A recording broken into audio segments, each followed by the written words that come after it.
ایک تو بات میں جوانوں سے بالخصوص آپ سے گزارش کروں گا کہ رات کو جلدی سونے اور صبح جلدی اٹھنے کا ماحول بنائیں۔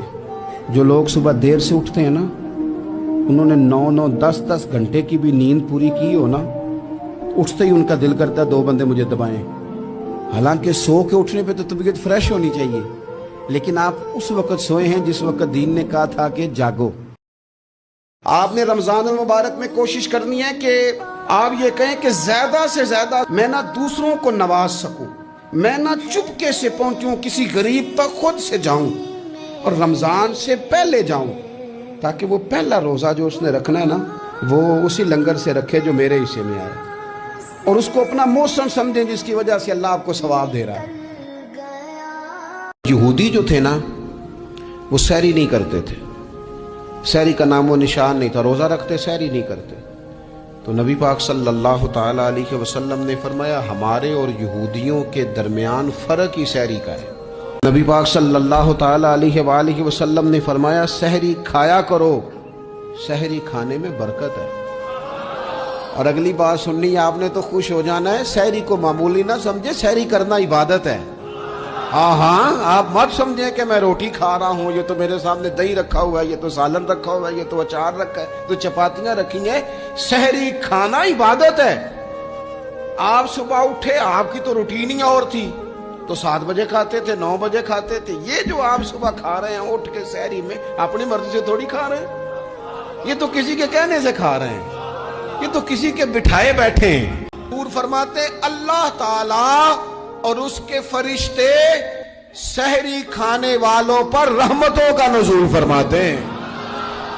کھائی روٹی جا رہی ہے، پکا ہوا کھانا ہے، لیکن حضور فرماتے ہیں رب بھی رحمتیں فرما رہا ہے اور اللہ کے حکم سے فرشتے بھی رحمتوں کا نزول کر رہے ہیں۔ مسلم شریف میں حدیث ہے، نبی پاک صلی اللہ تعالی علیہ وسلم نے صحابہ سے پوچھا تھا، مسلم بخاری دونوں میں، کہ بتاؤ مفلس کون ہوتا ہے، غریب کون ہوتا ہے؟ تو لوگوں نے وہی بات عرض کی جو عرض کرنے کا موقع تھا اور انسانی فہم کے عقل کے قریب بات تھی۔ عرض کی یا رسول اللہ صلی اللہ تعالی علیہ وسلم جس کے پاس مال و دولت نہ ہو مفلس ہوتا ہے؟ تو حضور نے فرمایا نہیں، میری امت میں تو مفلس وہ ہوں گے جو نماز، روزے اور زکوٰۃ کے ساتھ قیامت والے دن آئیں گے۔ یعنی وہ مفلس ہوں گے جو نماز، زکوٰۃ، روزے کے ساتھ قیامت کے دن آئیں گے، لیکن ان کے مفلس ہونے کی وجہ یہ ہوگی کہ انہوں نے دنیا میں کسی کو گالی دی ہوگی، کسی پر تہمت لگائی ہوگی، کسی شخص کا حق دبایا ہوگا، کسی کو تکلیف دی ہوگی، کسی کو مارا ہوگا۔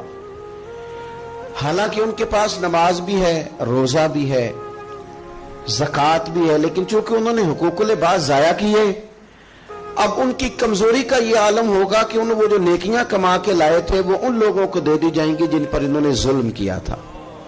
اور اگر پھر بھی ان کے ظلم بچ گئے، نیکیاں دینے کے باوجود ابھی بھی ان کی زیادتیاں باقی رہیں، تو حضور فرماتے ہیں پھر ان مظلوموں کی جو خطائیں ہوں گی وہ ان ظالموں کے کھاتے میں ڈال دی جائیں گی۔ ایک بزرگ ہیں، انہوں نے وضو تازہ کرنا ہے، ان کو پانی کی ضرورت ہے، اور پانی ایک کٹورے میں ہی ہے، صرف ایک برتن میں پانی ہے، انہوں نے وضو تازہ کرنا ہے، اور قریب ایک شخص ہے جو پیاس سے مر رہا ہے۔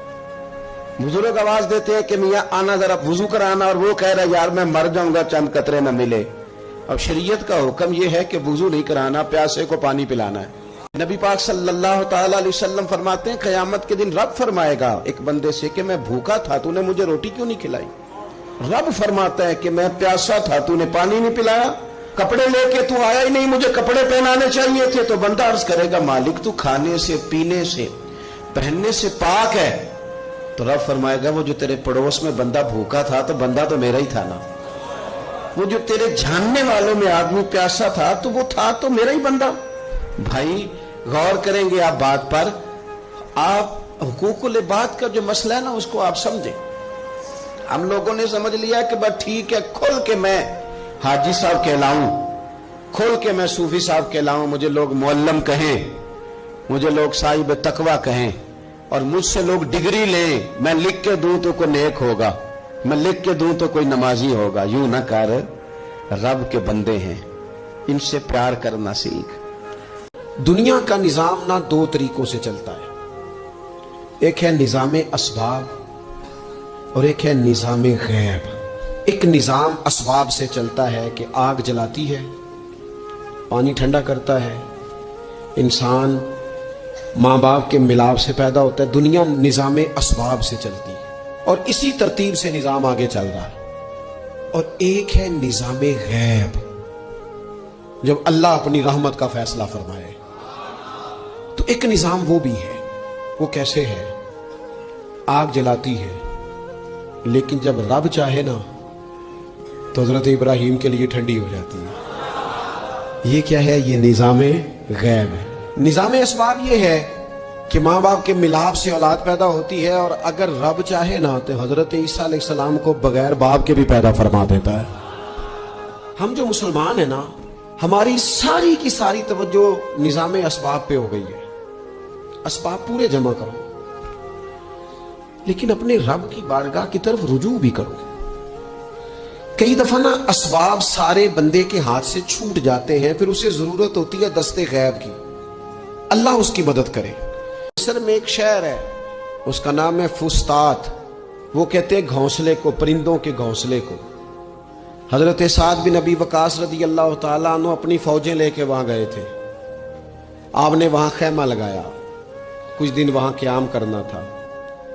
آپ کا وہاں خیمہ تھا. وہاں آ کے کبوتر بیٹھنے لگے. ایک کبوتری نے انڈے بھی دے دیے، وہاں گھونسلہ بن گیا. اب آپ جب وہاں سے ہجرت کرنے لگے نا، آگے بڑھنے لگے، تو دل میں خیال آیا کہ خیمے اکھاڑتے ہیں، چلتے ہیں. جب وہ خیمے اکھاڑنے لگے تو دیکھا اوپر تو گھونسلہ بنا ہے، اس میں تو کبوتر رہتے ہیں، ان کے بچے بھی ہیں. حضرت سعد بن ابی وقاص نے 2 فوجیوں کے ذمے لگایا. فرمایا یہاں تم پہرے دار بن کے کھڑے ہو جاؤ، یہ خیمہ اکھاڑا نہیں جائے گا، اس کو یہیں لگا رہنے دیں گے تاکہ یہ کبوتر جو ہیں انہیں تکلیف نہ ہو. وہ 2 فوجی وہیں رہے، خیمہ لگا رہا. وہاں پانی کا بندوبست کیا جاتا رہا، خوراک کا بندوبست کیا جاتا رہا. قریب بستیوں سے جب لوگوں نے دیکھا نا یہاں لوگ موجود ہیں، تو لوگوں نے وہاں آ کے مکان بنانے شروع کر دیے. وہ ایک پرندے کے گھونسلے کی حفاظت کے لیے کچھ دیر 2 سپاہی رکے تھے، اللہ نے وہاں پورا شہر آباد فرما دیا ہے. تو آپ ایک گھونسلے کی حفاظت شروع کریں، انشاءاللہ شہر آباد ہو جائیں گے.